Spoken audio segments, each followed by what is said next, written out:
And so I think it's really a conversation that I continue to have, that it's just not so easy for us to be in community. And similar to what I was saying earlier, we have to understand context. White women, y'all are going to have to eat the fact that your foremothers, your mothers, your aunties, your grandmoms, your whomever, life, the world, whatever, has created a situation where we're very clear about the ways that you enact your power to protect yourself and to harm us. I wanted to create a space, an offering, if you will, where we can experience the human spirit through conversations to make connecting with others matter again. There is a need for a sacred and safe place to simply be, with no judgment and no ridicule. A place where storytelling stimulates peace-filled conversations. Conversations that allow for our guests to be seen, felt, and heard. Conversations that help to build a bridge for connection and community with our audience. And conversations that create new perspectives. This is the conversation piece. We invite you to sit back and enjoy. Greetings, everyone, and welcome to the conversation piece. I am your host, Kelly. Today, we are in conversation with Dr. Yaba Blay. She is a multifaceted leader in all things Black, including scholar, activist, author, creator of Professional Black Girl, Lego collaborator that we'll get into a little later, mother, yaya, and an all-around-the-way girl. Yaba! Thank you for accepting this invitation to have a conversation with me. How are you? Of course, I'm doing well. Happy Black History Month. Yes, happy Black History Month and Black every single day, okay? Of course. Of course. So let's just dig right on in. Now, you are a Ghanaian American from New Orleans, and your father was a professor and sociology chair at Xavier. Mm-hmm. Tell us about how culture remained a fixture in your home. It's almost like asking, like, how did oxygen remain a fixture in your life? Like it wasn't, right. It just wasn't an option. You know what I mean? I think on both sides of the line, if there is a line between New Orleans folks and Ghanaians, like we're talking about two groups of people who are super proud of where they are from and the culture that defines them. And so, you know, it was never really an option. I will say if there was any segmentation, there was always, and there still is a question of whether or not I belong to New Orleans or whether or not I can accurately claim to be New Orleanian, primarily because so many people who are from New Orleans for generations, right? Like they're people from New Orleans. And so because my people are not from New Orleans, there's always a question in that regard. And so I don't think I identified as someone from New Orleans until I left New Orleans, until I moved up north. And for me, it was really important for me to let folks up here know that, like, I'm not like y'all, right? This is normal to me, especially not this cold weather and this snow. And so I, started saying that I'm from New Orleans when people would ask me. And so I think it's also very situational, right? Depends on who's asking and in what context the answer is given. But I would say culturally, I am more appreciative and more aware, I would say, of the New Orleans aspect of my identity. Growing up, it was primarily Ghanaian culture that shaped it.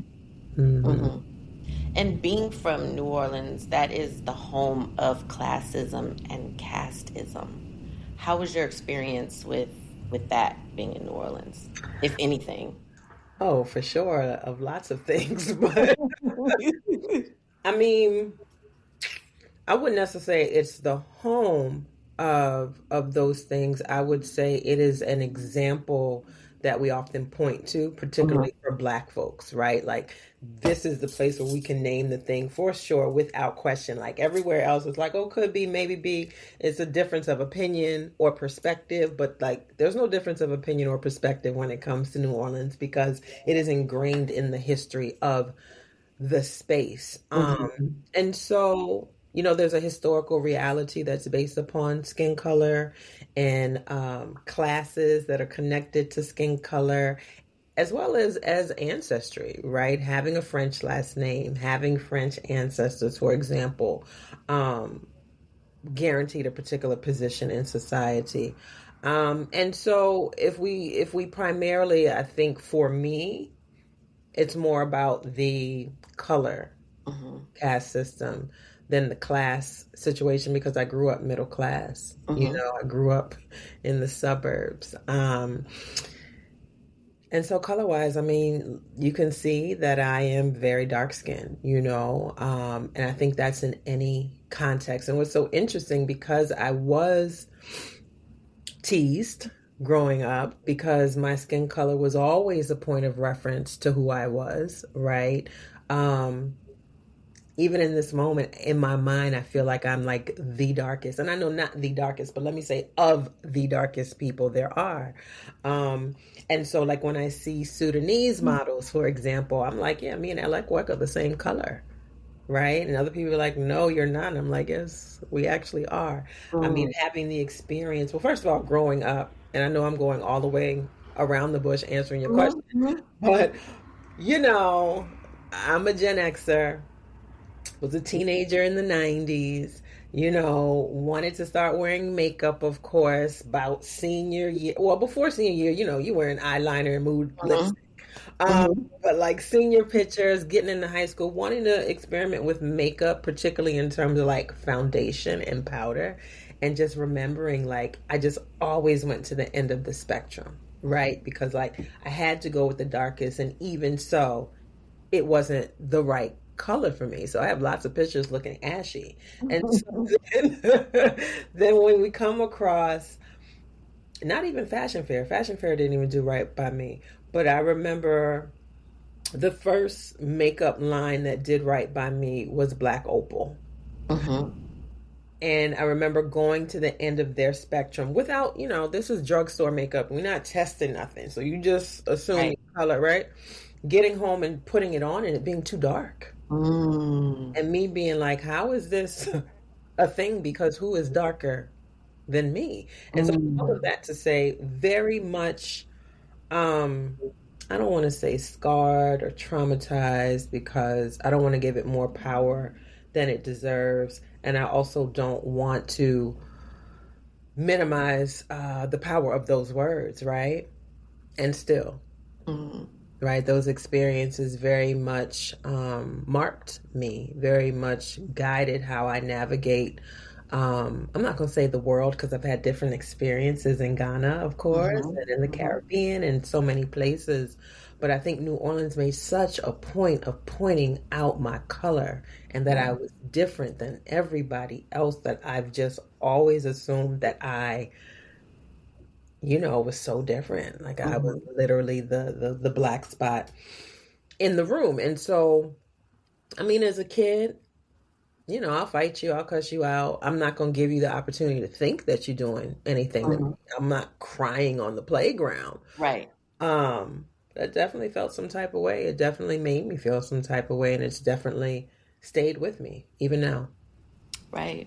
Hmm. Yeah, I mean, as light as I am, there was a question of what are you? About 3 years ago, we discussed my first experience with racism or prejudice. And, when I first moved to the suburb outside of Oakland, California at the age of 6, being asked, what are you, coming from St. Louis? There was never a question of what I was. I knew that I was Black. My Hmm. parents are Black. All four of my grandparents are Black. And my great grandparents. Now, my paternal grandfather is mixed, and my maternal grandmother is mixed, but they both identified as Black. So there was never that question, you know what I mean? And then with the elders, it was colored. Yeah, I still heard a great aunt call a baby colored. yeah, for Oh, sure. that's a color. Well, it was a baby doll. That's a colored baby. Yeah. So I was like, wait a minute, colored, which, is a segue into your first book, Yes. One Drop. Let's Yes. talk about it. Shifting the lens on race. What was your thought behind doing the research and writing this book? Well, for sure, as context, I am trained in Black Studies, African American Studies from Temple University. And so we were trained according to the ideology and the research methodology of Afrocentricity. And I think a lot of people hear that word and think they know what it means, but also understand that it's entire theory and entire ideology, and it's also connected to a research method. And one thing that is very important for us is that we center ourselves, of course, um, but also that there's a process of introspection, right? And so saying that to say there's no such thing as objectivity. We are not to separate ourselves from our work. And in many ways, our connection to the work that we do, or let me just say, we have to identify our connection to the work that we do, right? And so for me, that's a blessing. It still carries into the work that I do now. The question always starts with, I mean, it's very simply, what am I interested in? What are my curiosities? What are the things that I need to make better sense of, not just for us as Black folks, but for myself? Right. And so giving permission to think about myself, of course, not separate from the collective of an us, right? So it's an I and it's an us, right? And understanding that what I come to understand for me is an understanding from us. All that to say, I'm blessed to have the opportunity to have bright ideas and just explore, right? And so for me, I told you about my experience growing up in New Orleans. And because of that experience in New Orleans, I have a vast understanding of Blackness, right? So if I were to meet you, I would never question your identity, right? I might be like, well, maybe she's biracial, but talking to you, there's no question, right? About who you are. And that's based upon my experience growing up in New Orleans. You could have people who, you know, in other contexts might quote unquote pass, right? But in New Orleans, we can see it. We can see that little drop, you know? And so I, in grad school, had an experience, and maybe not a singular experience, but there was a sister in our department who I probably wouldn't even call a sister, primarily not because of what she looked like, but how she acted, right? So we talking about temple. I just told you, Afrocentricity. I'm talking about incense burning in the hallways. How you come into a space and don't speak? Like, That'll get you in trouble. enough. That's That would get enough. you in trouble. Like, you can come in the room and speak. That's yeah, you'll get in trouble for that. So she will come around and not speak, and we all be like, "Oh, what's happening here?" Right? And so, in my mind and in my own personal history, right? I'm like, "Oh, she's one of them." Right? Either she thinks she's better than us, she's too cute, she can't be in community, whatever it is. I don't like her. I don't fool with her, right? And so at the end, she did her master's there, and at the end of her master's year, we had well, we all had similar professors, but one of the professors that I was particularly close to, who also, right, looks like, and we had a conversation, he looks like he could be Creole. He looked like his people Creole, right? He's like, Yab, I need you to read Danielle's paper. And I'm like, I'm not reading that girl's paper. He's like, no, you should read it. And so in the paper, she talks about this very question of identity and herself almost trying to figure out who she was. She grew up in Temple's in Philly, of course. Like many places, if you leave Philly, you are in Klan country. Like if you leave Atlanta, you in Georgia. If you leave New Orleans, you in Louisiana, right? So if you leave Philly, you are in Pennsylvania. And for those who don't know, Pennsylvania is a red state, home origination of the KKK. Not an exaggeration, right? And so she comes from Lancaster, Pennsylvania, right? Where there are Amish and Mennonites. And so she grew up Mennonite. She grew up Black father, white mother. She grew up the darkest thing in her community. Like there was never a question of who she was. And so feeling like an outcast, being teased to the point where she stopped going to high school.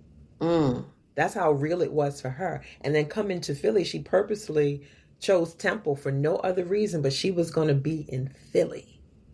with Black folks. Yeah. And then she gets to the home of Afrocentricity, and we looking at her like, right? Right. So she don't know how to navigate this space. And so for her, it was easier to be quiet than to Mm-hmm. say anything. Right. And so then it had me like checking myself, right? About, if I don't want people to look at me and make presumptions based upon my skin color, then I'm doing the same thing. Right. Right. And so there was that. That's not even that's a backstory, right? The thing that motivated me and triggered me, if that's the language I want to use to start this project, is that I was on a panel at the Caribbean Cultural Center in New York City, and I was asked to be on this panel about colorism throughout the diaspora. And so I was on a panel with the sister Rosa Clemente. Mm-hmm. And Rosa, Rosa is Rosa, but I didn't know until she opened her mouth on that panel and said, I am a Black Puerto Rican woman from the South Bronx. And I'm looking at her like, Black? But also Black Puerto Rican. First of all, I'd never met a Puerto Rican before I moved up north. And Puerto Ricans in New Orleans, as far as we knew, right? So I had never met a Puerto Rican until I moved up north, and I had never heard a Puerto Rican say Black Puerto Rican. I had never heard anyone say Puerto Rican and Black in the same breath. And so to hear this woman who identified as Black Puerto Rican, and I'm looking at her and I wouldn't have identified her as Black, right? It just kind of blew me. And so the whole time I remember being on the panel and being preoccupied with that idea. And so we're talking about colorism, and then we're talking about identity politics throughout the diaspora, and talking about how in many Latinx communities, right, this idea, of course, the way Blackness is treated across the board, but for her to identify as Black and reflect on those experiences for herself, I'm like, okay, I need to know what this is about. And so it just kind of sent me on a mission of trying to be in conversation with, trying to understand, I should say, trying to better understand the experience of Blackness from folks who don't look Black, right? Or from folks who might get the question, what are you? Or the more, the niceties of where are you from? And so, I mean, it started on Facebook, the days when Facebook was the place to be. It started on Facebook, and it became a thing. It became a thing. And I was just inspired to make it a visual project, because it's not enough to talk. You got to see what I'm questioning, right? See the things that I'm thinking through. And it just became an amazing kind of eye-opening, healing journey for myself. And I'm thankful that it did the same for other people too. Yeah. And like you said, I mentioned earlier that what are you? That was the first time, again, at 6. And then I heard it, thinking about it, I heard it again in high school. Well, it wasn't so much what are you, it was I thought you were white until you spoke. Wow. Like you said earlier, and it's like, really? And then back then, I was darker, I had this long hair, actually I had the mushroom, the asymmetrical bob and all that. And so it was like, that blew me away. Like, I had never, ever heard anything like that. And then the older that I got, moving back to St. Louis, it was like, oh, I know you're mixed. Yeah. I've never heard this. And then I had an experience where someone or a couple people thought I was white, had gone to a party with the boyfriend I had at the time, and my cousin wound up telling me this. And we walk in, and it's dark. I had this long hair, this long thick hair, right? And this was probably 20 years ago, well, about 25 years ago. And we walk in, and one of the sisters said, look at that white girl with that brother. And my cousin was like, where? Right. And they pointed me out. She said, she's not white. That's my cousin. And they were like, oh, she's like, you know what I mean? It's like, what, these perceptions, the lens. Yeah. The lens. Yeah. And there's a quote from your book where you said, I don't think Blackness is something that you can define verbally with words. It's something that you are. You just are. Expound on that a little bit more. I can't, right? Because there's words, it's words. I mean, that's the thing. And again, it's a learning journey because even as I listen to you, it's so interesting. Like, I'm sure you listening to me and me listening to you, there's just this intersection where it's like, but you got to understand, right? And so, in the same ways that I might be like, I don't, this was my experience with light skinned girls, I'm sure it's like, but not all of us, right? And then as you talk about, girls looking at you and being like, oh, look at this white girl, I'm like, but you got to understand, right? So it's like these bigger contexts that we know we're not sharing, right, with one another. But through the process of like going through this research and talking to folks, I realized again, I've never had to define Blackness. I'm Black from a distance. No one has ever asked me, what are you? Right. Imagine what that means to verbalize what I am, which I'm Black. Duh. Right. I don't have, you see what I'm saying? I don't have to navigate that space. So for me, hearing how people have had to navigate that space and put words to Blackness has been, again, eye-opening. And so it's just been, and even so, knowing that many people in the book still struggle. Because just like I said, what you mean? Like you said, what you mean? Right. How are you going to question that thing? But then there are some who absolutely recognize, like, I get how I look and how that might throw people off. And still, there's no question. In the book, I also, I map out a family's tree for folks to understand what the one drop rule meant. And as you can see, how many generations, right? And to have one Black person makes you Black. So to hear you say, my parents, my grandparents on both sides, all of those folks are Black. So again, you would never have to define that, right? It's just something that you are. It's the reality that you live in. And again, there's nuance to all of our experiences. There's nuance. Of course, the way you experience Blackness likely is different than the ways I experience Blackness, meaning, right, that interaction with other people is going to somehow season, right, how we experience Blackness. So yeah, I don't know that it's enough to say, okay, we're going to have this conversation about Blackness, and let me tell you what it is. We know it when we see it. Well, I can't even say that, can I? I was about to say we know it when we see it. Right. We know it as we live it. Yeah. Yeah, because I mean, you just said, other people, it's like now that I'm thinking, having this conversation, I mean, I've had this conversation plenty of times, but thinking about it again, where for me, it depended on my hair. When I had the Cleopatra bob, Asians thought I was Asian. Right. And I'm at the nail shop when I would get my nails done with at the Asian spots, and they would speak in their language, and then I'm looking like, well, that's rude. And then they would say, oh, you whatever, what are you? Because they thought I was Asian, and I said, no, I'm Black. And they would, if my hair was slicked back, I was Puerto Rican, I was Dominican, and that wasn't in California. That was outside of California when I was living in Atlanta. Sure. So yeah, it's a lived experience. I can't say that my sister had these experiences. My sister is a little bit darker, and her hair is finer, but she looks like some of the Mexican girls in California.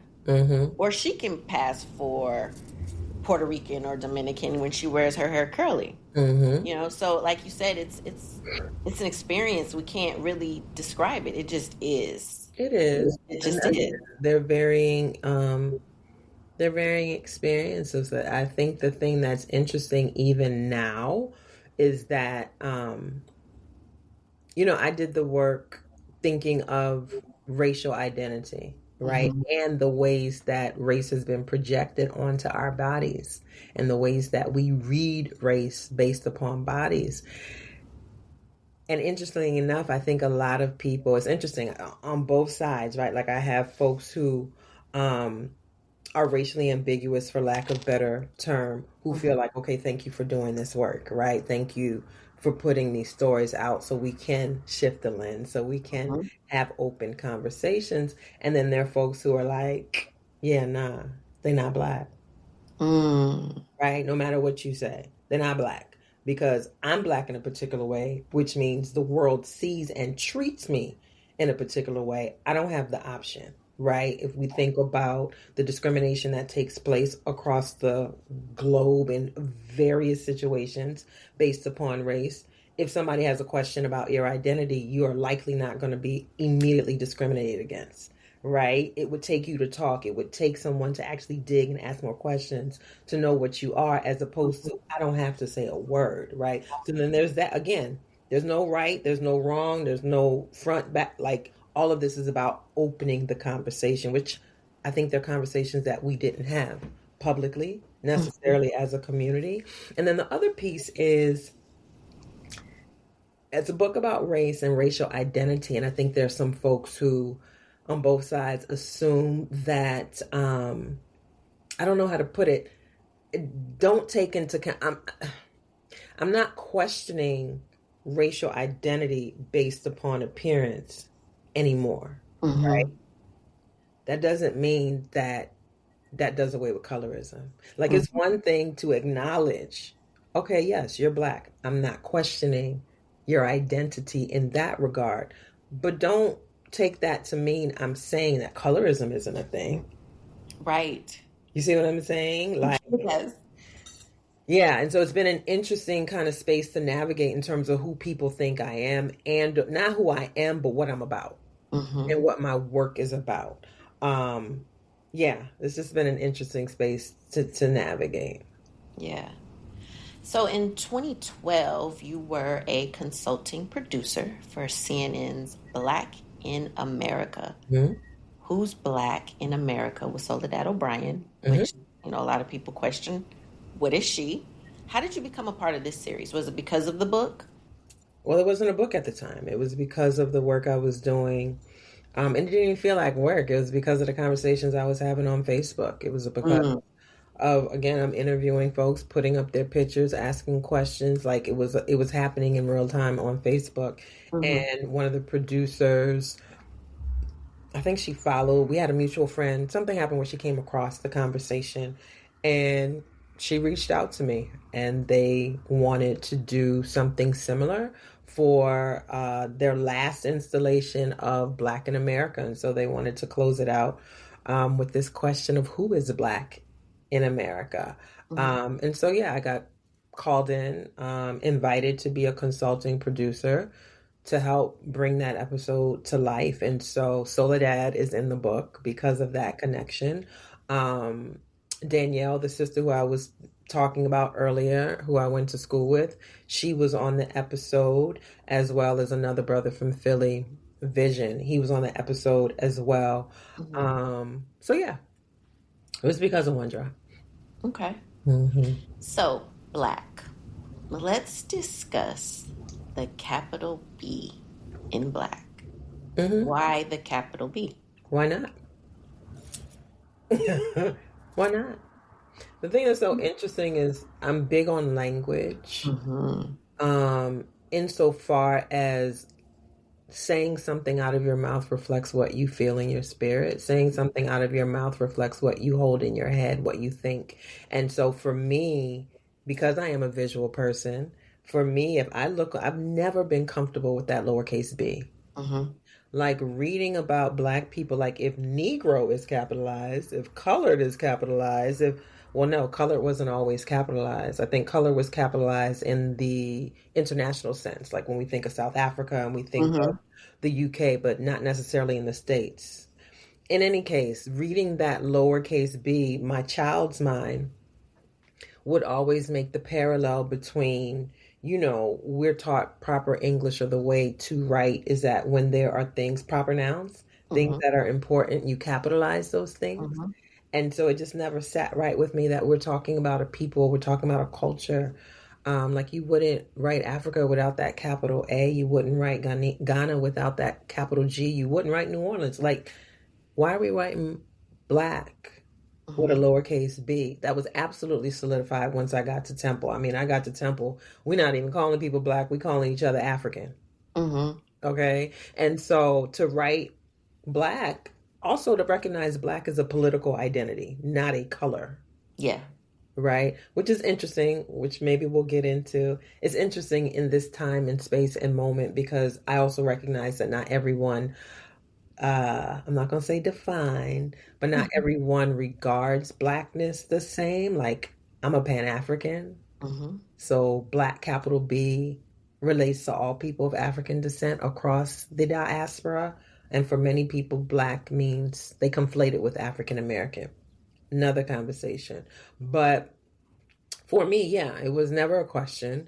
And for me now, it's not a question. I remember my early days of writing and publishing, having to go back and forth with editors because they were lowercase my b. They're like, these are the rules, you know, AP, or these are the rules of English. And I'm like, but they're not the rules of our lived experiences. So I remember one article, the negotiation was that I had to write a footnote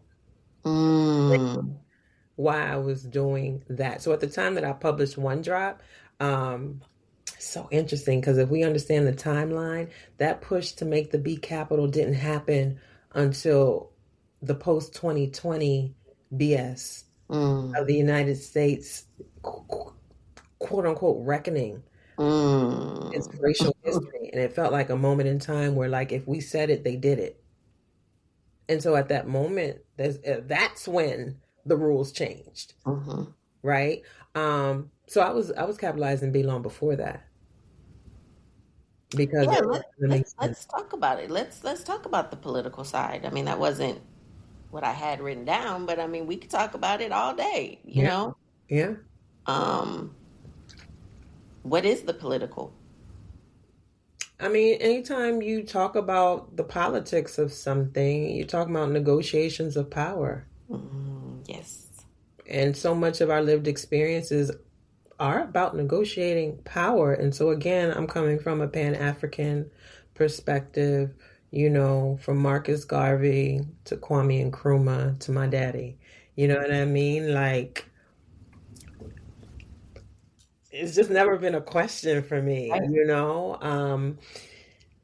I think there's so many divides across the diaspora. And what I keep saying is, like, not to sound like that sister on 125th Street, but like, this is a conspiracy, y'all, right? This is how they get us, right? Like, they want us to stay separate. They want us to fight with each other. They want us to question who we are and whether or not we on the same team. Like, Pan-Africanism is a political movement. Indeed. Right? Like, if we understand how much of this is by design, right? Like, what do you think was happening? And it's hard too, because there's a piece of me that doesn't want to give white folks and Europeans and colonizers more credit than they've earned, right? Like, it's almost like the Willie Lynch letter. Most people don't want to accept that that is not a real thing. Another day, another time. You know, that letter was likely written by a Black person. But they had a point to prove, and there's power in it. But I don't want to give no white man enough credit to say that he sat down and mapped out the playbook.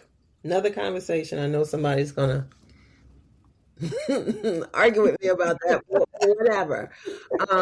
So I don't want to give white folks more credit than Europeans more credit than they've earned. But at the same time, it's not by happenstance that you enslave folks, that you forcibly remove them from their homes and their people, and then drop them off in different places. That's that. You know, and so saying that to say, like, y'all, what benefit does it serve us in this moment, in all of these moments? Tell me how it benefits us to say, no, we different. White people are clear. They come from all manner of places, and they might have beef between who's Italian and who's Irish, and whether or not, because again, the Italians weren't always white, right? The Irish weren't always right, but somebody said, you know what?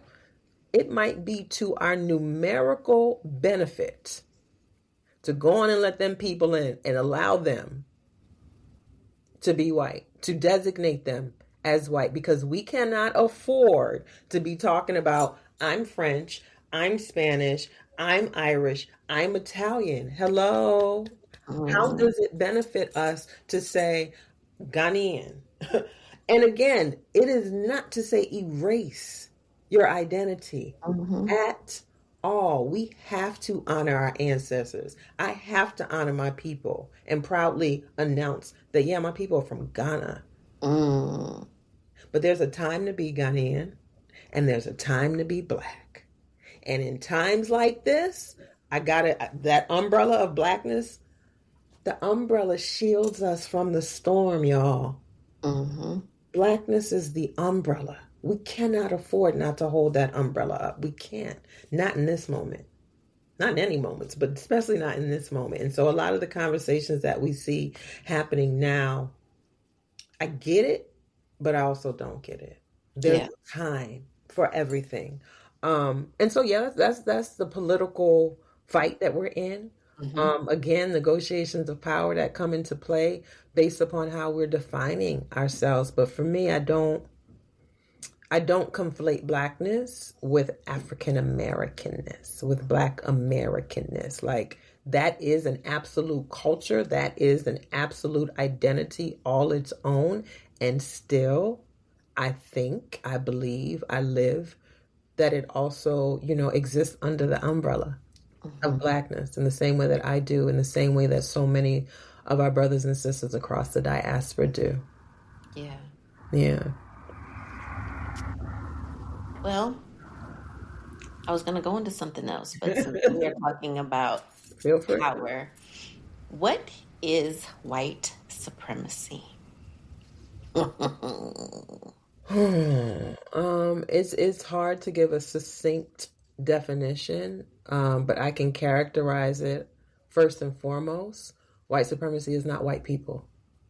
And I think that's our first fault, right? The first kind of problem with white supremacy, because I see so many conversations happening about whether or not we should use the language. And again, I get it. I struggle with it too. I go back and forth about how I want to identify it. Like, I really appreciate the work of Sonia Renee Taylor when she says white supremacist delusion.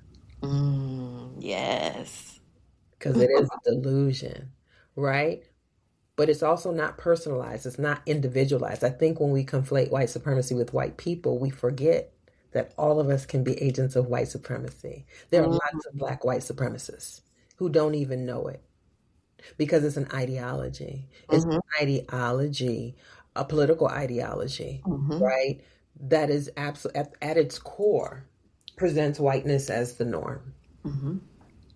With whiteness at the center, all else is compared, right? Or measured or valued in comparison to whiteness. And at the basic level, it is to say that whiteness has more power, is more powerful, more valuable than all else. Right? And again, there's so many other ways that we can think about it and talk about it. For me, it's most important to think of it as a political ideology, which is why, again, I hear and validate all of the ways that we struggle with the language. All of the ways, like, I have a brother I love dearly. He don't like that word at all. Like, nah, they're not supreme. I know that, brother. Like, yeah, that's how I feel. I know that, but we're not talking about the reality, because it is a delusion. Yes. But delusion or not, it is how global society is organized. Yeah. Right? And if we are to do anything to challenge it, we have to recognize it for what it is. And so if we do away with the language and we start using words that are, I don't know, more individualized, we lose the point. And I think it also is then going to shift the fight, if that makes sense. So first and foremost, it's an ideology. Yeah. If we understand it as an ideology, we can understand how so many of us all of us, myself included, struggle to live in a way that actually is not white supremacist. It's almost like it's at the core of so much of our social interactions that we have to be able to, and I don't think it's work that we can do as individuals, it's work that we have to do in community to be able to point out all of the ways in which we still might be operating according to white supremacist ideology. Yeah. Colorism is one of those ways. Classism is one of those ways. Patriarchy is one of those ways.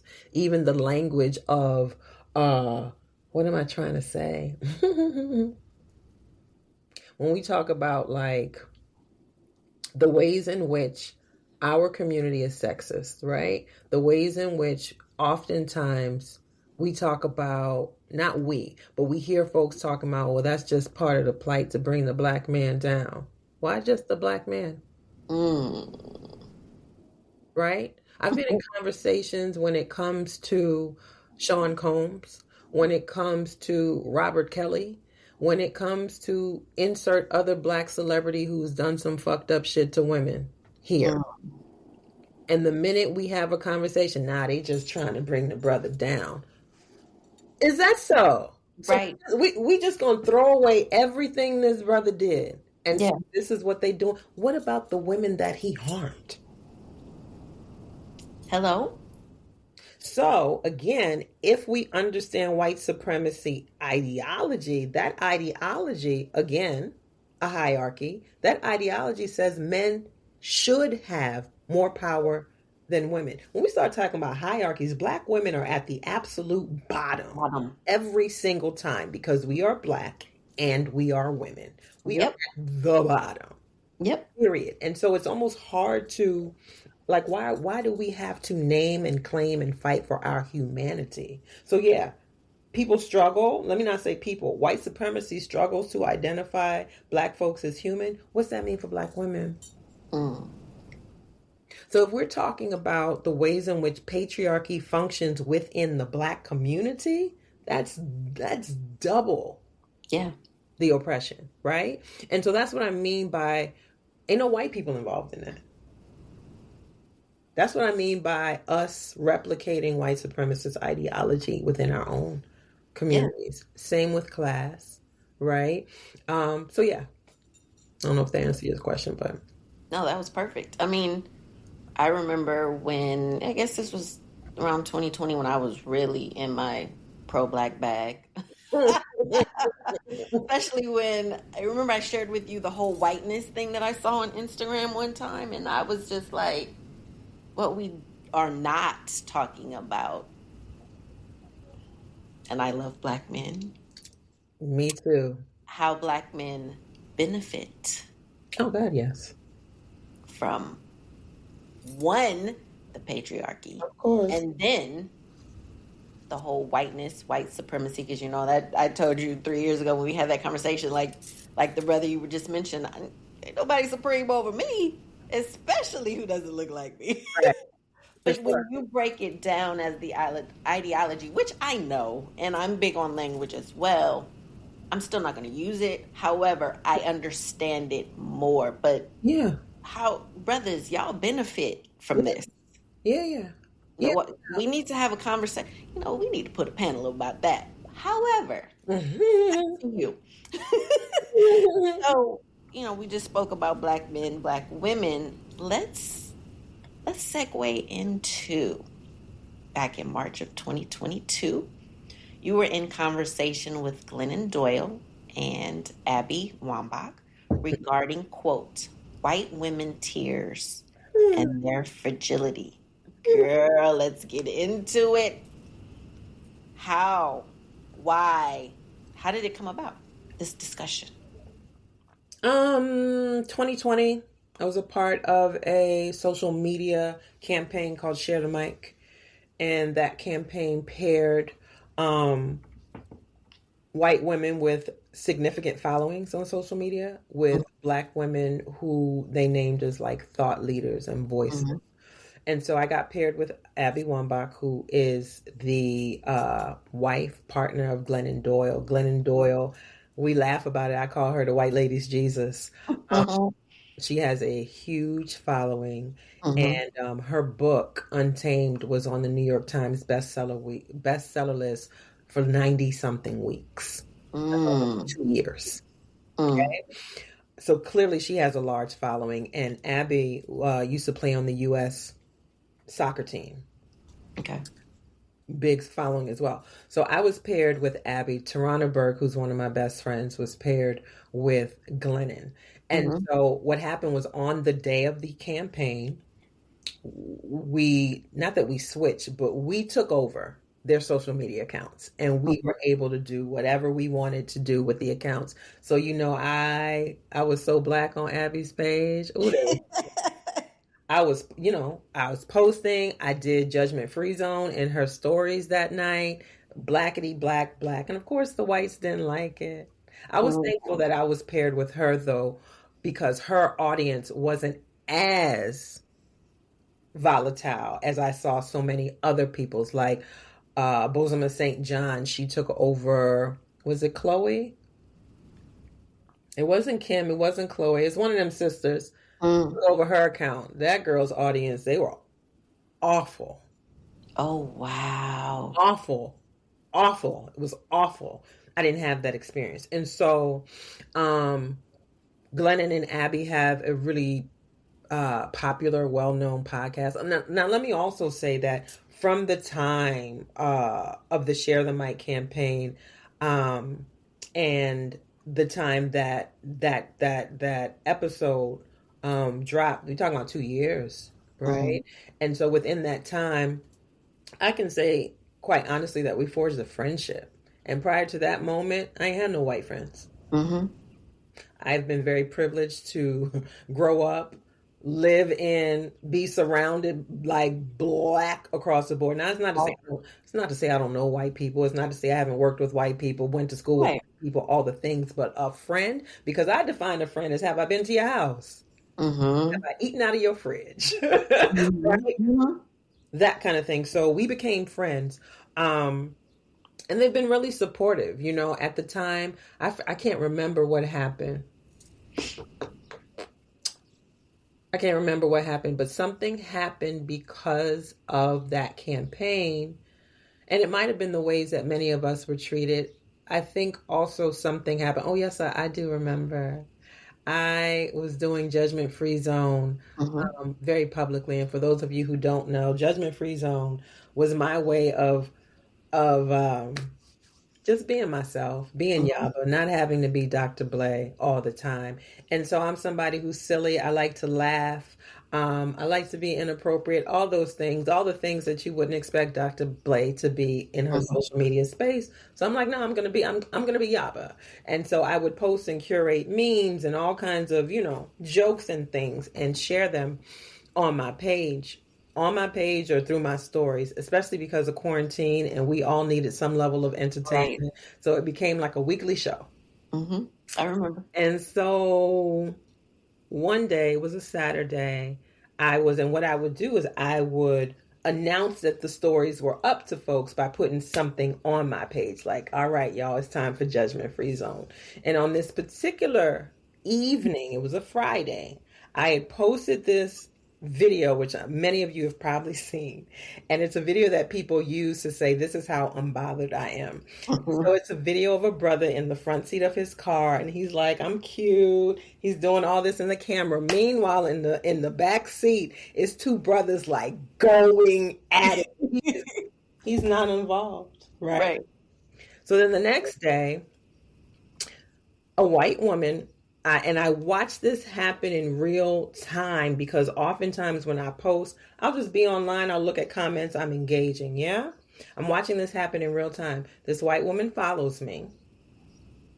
Not long after, I'm talking about minutes, she sees the post and she comments, why are we advocating for violence? A few minutes later, that post is blocked. And I get a note from Instagram. I lost my shit. I lost Oh, my shit. And when I say I lost my shit, I screenshot this lady's name. I put it in my stories. I put it on my page. I'm like, do y'all see this shit? This is what they do. This is what they do. And so because my folks are who my folks are, Absolutely. I didn't blur out her handle. The people went and let her have it. To the point where by that evening, she sent me like $500 by Venmo, like asking me for my forgiveness, asking me to take the post down to get people to leave her alone. And I reverted that transaction and gave it back to her because I had blocked her at that point. She couldn't get in contact with me.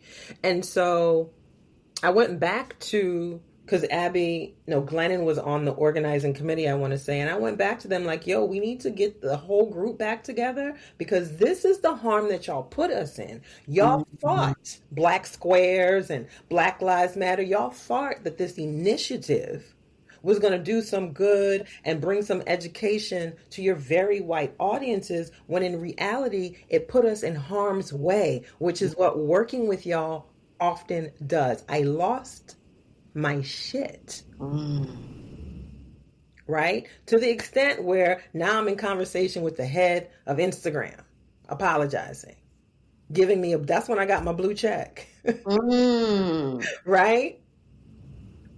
That's what happens. So neither here nor there, though very here or there.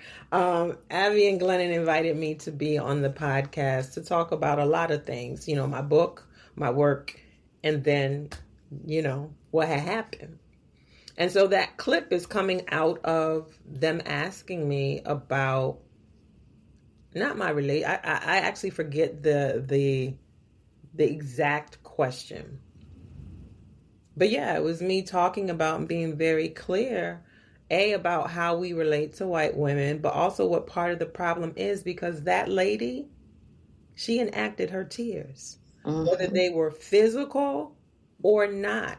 But now you're a victim. Can you please tell your people to leave me alone? And here's some money. Here's some money. I don't need your money, lady. You need to not stop being the person that you are, because that behavior has gotten so many of us killed. All it takes is your word. All it took was your word for Instagram to take the post down. All it took was you saying, why are we advocating for violence? Meanwhile, at the ranch, you know how much work it would take for me to get a racist ass post taken down? Because then you would tell me it's my opinion. Yeah. You see what I'm saying? So yeah, I'm like, let me point out to y'all exactly how much power you have. If we were actually in sisterhood, you would use your power to somehow shift and change, or even just chip away at my experience. You would use your power to our benefit. Y'all don't do that. You just want us to hug you and say, yes, sister, we're both in the game. It's okay. It's not okay. And so that clip that went around, that's so crazy. When I saw that clip started, I was like, Lord. Lord. Because sometimes, and I don't make apologies for it. It's who I am. But a lot of people saw that clip and thought that I was letting the two of them have it. Like I was cussing them out. I was responding to the larger issue. And that's what I'm saying about my friends. Because never at one time have they ever tried to clarify what was happening in that clip. You see what I'm saying? Because that would have been about them focusing on themselves and saying, no, she wasn't cursing us out. We're all friends. Never. They have never. They are taking the L. Let it ride. Yep, you're cussing us out. Yep. And there have been, and I'm not just saying that, not metaphorically, but whatever. Understand that has cost them. I can't think of this white lady's name who has this gazillion number of followers. Is it Meg Kelly? Ryan? Something. One of these racist ass white ladies saw this, and I'm talking about years later, saw the clip. It was going around Twitter, and then she put something out about basically how Abby was whack or weak and let me talk to her that way. And so then here come the white folks on Abby's ass. You see what I'm saying? Abby never said, no, we're friends. She wasn't. We were having a conversation. Eat it. Y'all can think whatever you want to think. I'm glad it came to your attention. Right. Right? And so I think it's really a conversation that I continue to have, that it's just not so easy for us to be in community. And similar to what I was saying earlier, we have to understand context. White women, y'all are going to have to eat the fact that your foremothers, your mothers, your aunties, your grandmoms, your whomever, life, the world, whatever, has created a situation where we're very clear about the ways that you enact your power to protect yourself and to harm us. You don't care about us. And I'm not talking about you, the individual white lady, right? But I'm talking about the ways in which society functions and how you are an agent of that oppression. So it's not just easy enough for you to say, oh no, I'm your sister. Prove it. Yeah. Let me see. It's not enough. And I went through this at Temple because I also have a certificate in women's and gender studies. And most women in gender studies departments are very white. Very white. I remember being in this seminar class. I forget the name of it. But we had to read a book every week and write a response paper. And this particular week, we were reading a classic, Virginia Woolf's A Room of One's Own, A Room of My Own. I don't even remember, probably traumatized. But I didn't even finish reading the book, and I wrote my paper, and I got an F. Understand, I have never in my black ass life gotten an F. And so, of course, me and sis had to go toe to toe.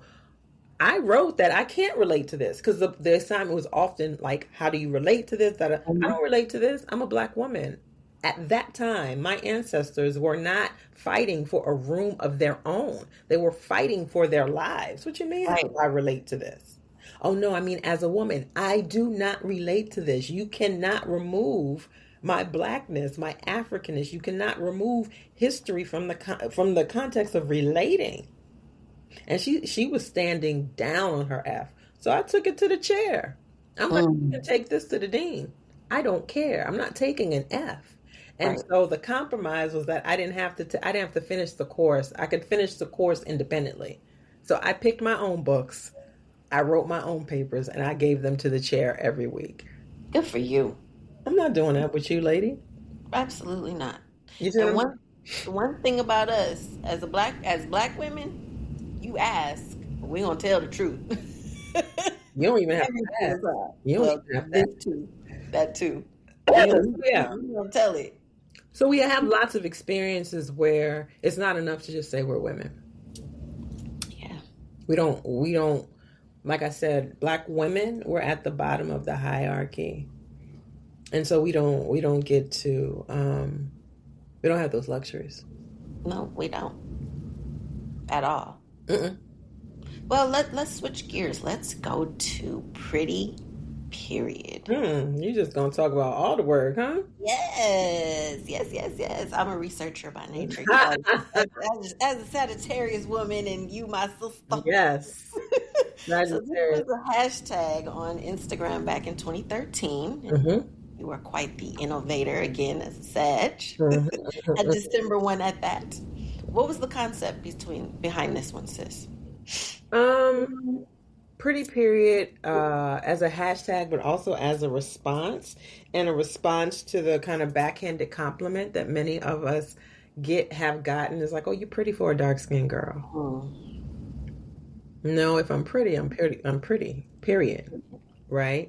And I think a lot of us folks actually genuinely think that is a compliment. Right. You know? And it's like, no, what you're actually saying is that dark-skinned women are not pretty. And I stand as a outlier, right? I'm a different example to that. And so it was just a pushback into another visual project where photos of, and I also had the idea that I was going to do a book, and then I started doing other stuff. But it was a Tumblr, excuse me. It was a Tumblr, and we were really active over there. And then the IG page. And at one point it was a website, but the idea was like to show lots of pictures, lots of images of brown to dark skinned women and our flyness and our beauty, like pretty, period.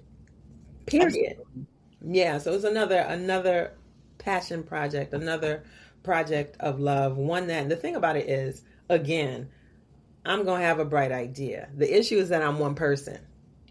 And I cannot do all of them. Like all of these projects deserve to be ongoing. But me, one person, I just haven't been able to maintain them. And so I would love to breathe life back into them. Of course, with the support of other folks who are also willing to commit time and energy and space to them.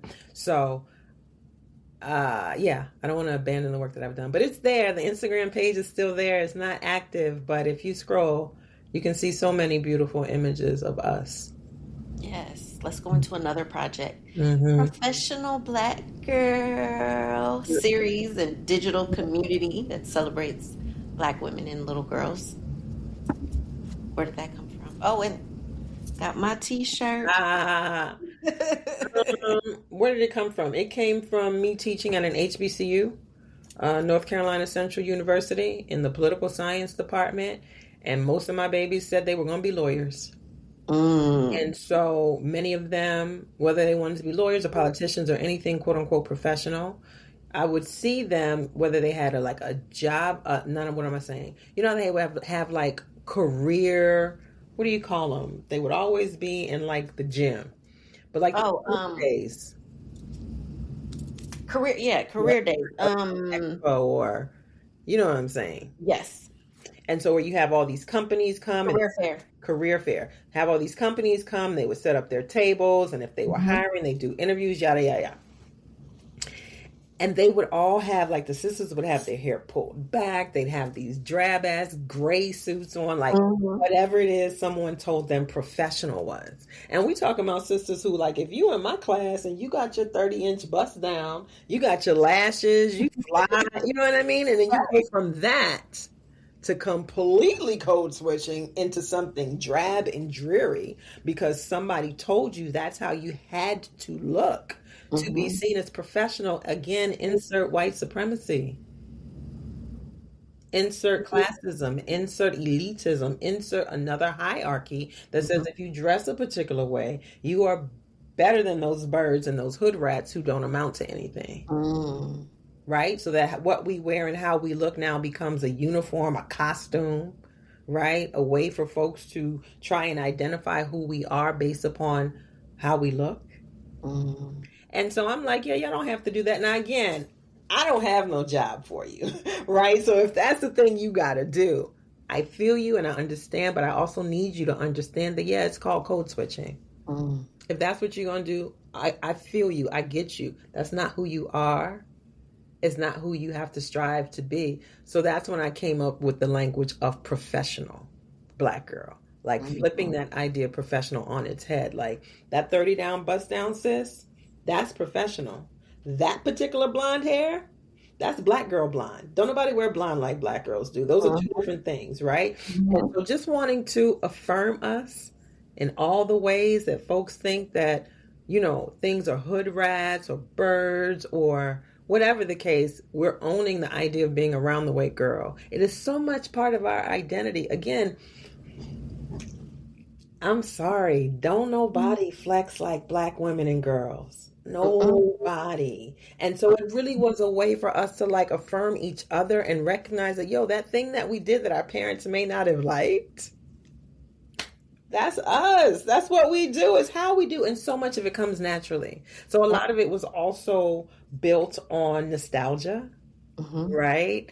So like the bamboo earrings that became a part of the PBG brand, or, you know, us throwback Thursday to our graduation pictures and the stacks and the finger waves and like, oh, remember this hairstyle and remember this outfit, that kind of thing. And then also a web series where it became these one-on-one conversations with different women and girls who are like, yeah, this is what makes me a professional Black girl. Whether it's my colleague, Dr. Kyla Story, we graduated from Temple together. We laugh about this.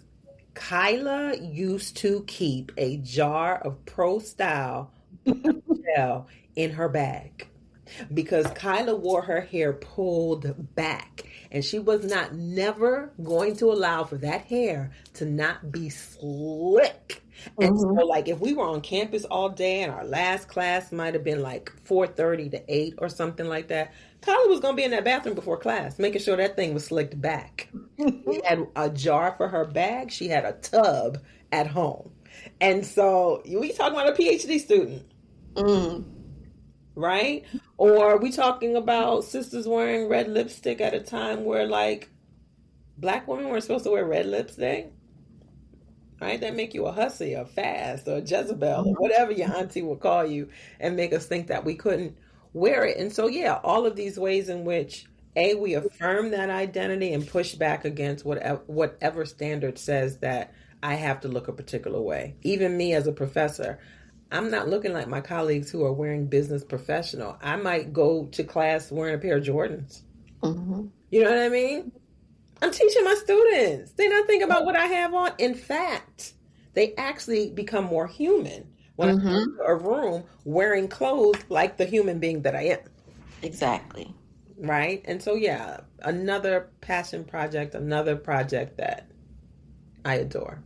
Yes. And you just mentioned the bamboos. How did you get with Sister Sarita Gates? I mean, That's sister of hip hop with the Lego. That's my boo. She is she's in series what am I trying to say? Season 1. Mm-hmm. Season 1 of Professional Black Girl, my little sister since the Facebook days.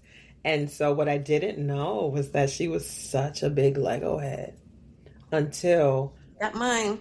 Until she tells me, like, she was going back and forth about whether or not to be on this show, and it's called Lego Masters, and it's a competition. Think Top Chef for Lego heads. Mm-hmm. And she was the first Black woman to be on the show.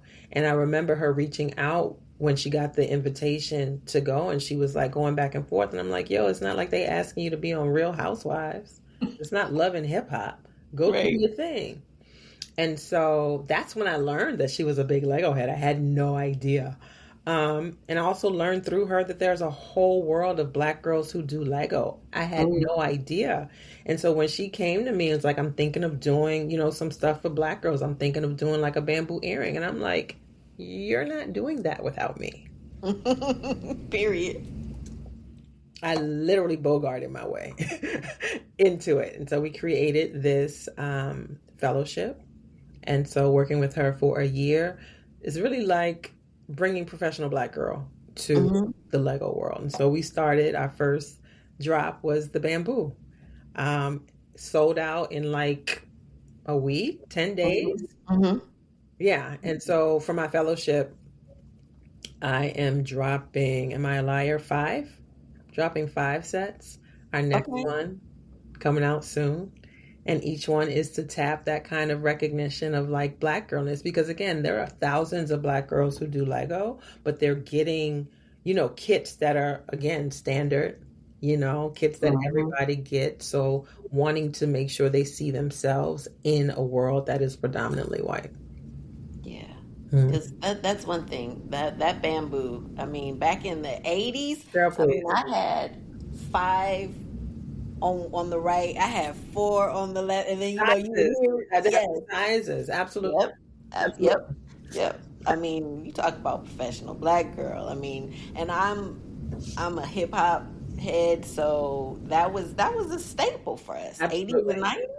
An asymmetrical bob, it's a shape on the side, uniform, tracksuits, which is so interesting because I own it. I don't celebrate this about myself. I put it out there so y'all can help me heal from it. But I do judge women who wear bamboo earrings now who would have never worn bamboo earrings back then. Back in the day. You see what I'm saying? So in the same way that we're like, oh, what was it? Carrie on what's the name of that show the white people like?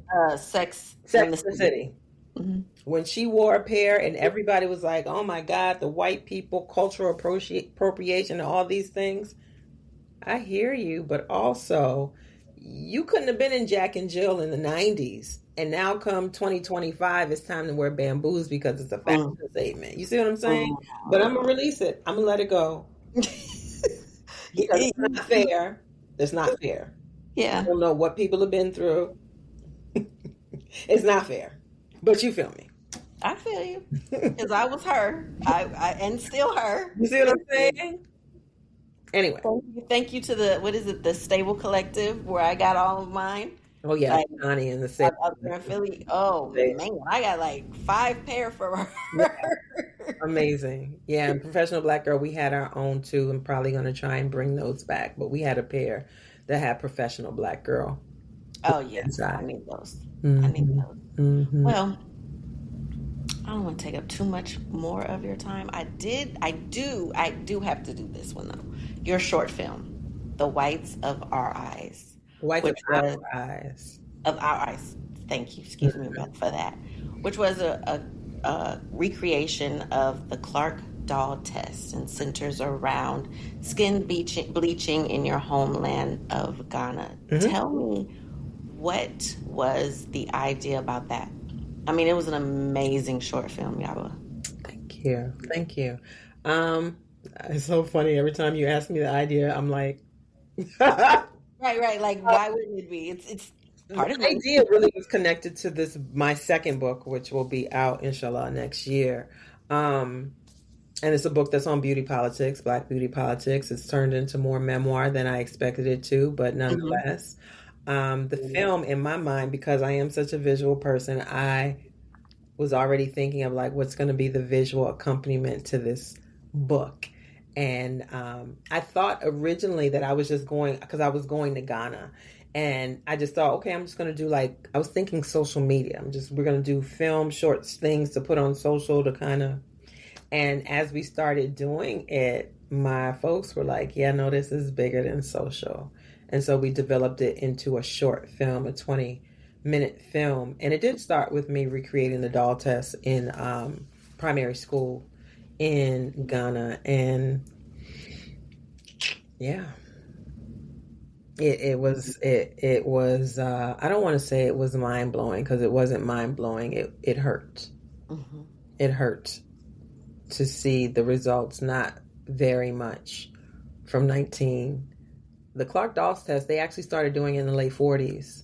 It's only that it entered the courtroom when we started having the Brown versus Board of Education hearings. That's when it came to more public recognition. But interestingly enough, people talk about Kenneth and Mamie Clark. It really should have been Mamie and Kenneth Clark. They were married, but this work was Mamie's thesis. Hmm. You see what I'm saying? He often gets most credit. So it Hmm. goes. But in any case, we recreated the doll test in these primary schools and saw similar results in Ghana. And I think for a lot of people, they're like, oh my God, in Ghana? The headmaster of that school told us later that he had never seen a black doll in his life. This is a grown man who Wow. runs a Ghanaian school. He hadn't seen a black doll because we're talking about the aftermath of colonialism. We're talking about, what am I trying to say? The kind of global economy and the things that for folks who are trying to navigate post colonial space and thinking that, A, they got to get to America, they got to get abroad, they have to speak proper English, they have to be educated, they have to do all these things to be seen as civilized. Mm. You don't have a whole lot of people who are still living Kwame Nkrumah's vision. It's not to say that there are none, but it is to say that it's not mainstream, Yeah. right? And so, yeah, I wanted to think or believe different, but I also knew. And so I wanted to visually document that. I also wanted to have a conversation about skin bleaching in a way that's different from the ways that most of us as researchers do. I think a lot of people focus primarily on the damage, on the Mm. problems of bleaching their skin. But, I use the male example, Mhm. brother who we followed, because again, we gender skin bleaching. We gender it as if it's something in the name of beauty foolish women do. And when Mhm. we do it that way, we dismiss it and we actually don't give it the attention that it deserves. And so it's why I wanted to use a brother because it's as popular amongst men as it is amongst women. And we see that throughout the Caribbean as well. So yeah, it's a doll test. It's following the journey of a brother who bleaches his skin over there as well. And it's not to say about a right or wrong. It is really to show an example of the ways in which white supremacy continues to infect our communities, Absolutely. however many years past independence. Yeah. so-called independent. I cried through the whole thing. I'm a crier. I was like, this is amazing. Thank you. Yeah, you're welcome. So as we wind down, like I said, I don't want to take too much of your time, but you are a mother and a yaya. What have you learned about yourself being a mother and a yaya? I've learned that I can be very selfish. Mm. I can be very, yeah. I mean, I was raised an only child. I have an older sister, but it's like we're two only children. I'm a daddy's girl. I got all of his attention and love, and I'm used to things being, I have high expectations for myself because, it's unfortunate for the men that I deal with, but I'm spoiled in a particular way. And so there's a particular level of selflessness and sacrifice that comes with being a mother that I wasn't prepared for. And that's as honest as I can be. I wasn't prepared for it. And so it was a challenge for me to share time and space and resources with my baby. I love her. She's now 31. But it was a journey. I had to learn. I'm still learning how to be a mother. I think I'm a little better as a grandmother, but still, I'm like, those are your kids. I'm still living my life. Right. Yeah, it's still teaching me a lot about myself. Yeah. Yep. That's probably why I didn't have any. I mean, people don't think of it that way. And I think, unfortunately, I think about that a lot. Yeah, I think, unfortunately, for women, that just becomes one of those things that we're expected to do to almost like solidify our identity as women. And when women don't have children, we assume there's something wrong with them, or, they weren't good enough to be chosen, or all kinds of narratives that we, project onto them. But I salute any woman who says, it's not for me. And I wasn't her. I was the woman that was like, oh, my life would be incomplete if I didn't. And I had just turned 47 and was like, I've wanted to be a mom since I was 5. And at 47, I thought about like, okay, well, if I find him or he finds me, the one. And I was like, and I still want children. In 3 years, I'll be 50. And that 42-year dream in 15 minutes was gone. I was like, oh, I'd be 50 and then I would be 55 with a 5-year-old. Oh no. But I think about that. Like I like that I can come and go. Yeah, of course you do. You've been coming and going. It's your life, right? And I think there's things that we don't think about in terms of how our life changed, but I also don't think we think of the children. I had my daughter at 19. Had I thought about it differently, does your baby deserve a 19-year-old mom? Does your baby deserve a 55-year-old mom? You see what I'm saying?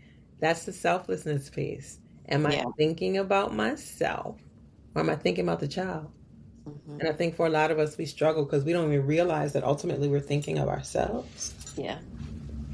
Because I'm a great auntie. I mean, I love my niece and nephew. Of course, because you can send them where they came from. You know what? With them, I was never like that. Like, I would get separation anxiety from them. But anyway, so as we again wind down, last question for you, darling. Who is Dr. Yaba Blay? She's Yaba. Right? Like, I think that doctor piece is secondary to who I am. Like, doctor is something, I've earned the doctorate. It has allowed me to do a lot of things, but it's not the reason I do the things that I do. Right? So ultimately, I am a Black girl. I am a Ghana girl. I am a Sagittarius. I am a clown. I am a lover. I am very passionate about Black people. I am in love with Black people. I'm committed to Black people, even when Black people aren't committed to me. Yeah. I don't know what else to say, but those are things that characterize me. But ultimately, Dr. Yaba Blay is Yaba first. Yeah, absolutely. So where can our audience find you? Online, yabablay.com. And that will, I think my social is up there. But either way, I'm Yaba Blay across all across the platforms that I'm on, primarily Instagram. Well, you are a master teacher Thank you. and all things Black that I love because I'm all things Black Of too. course you are. It has been an honor. Thank you again for this invitation or accepting my invitation For to sure. have this conversation. For sure. Love you to life. Thank Thank you, you. sis. Thank you, sis. Thank you. Thank you. And to my conversation or our conversation, Peace Family, thank you for always tuning in. Couldn't do this without you. Love always, y'all. Peace. Bye.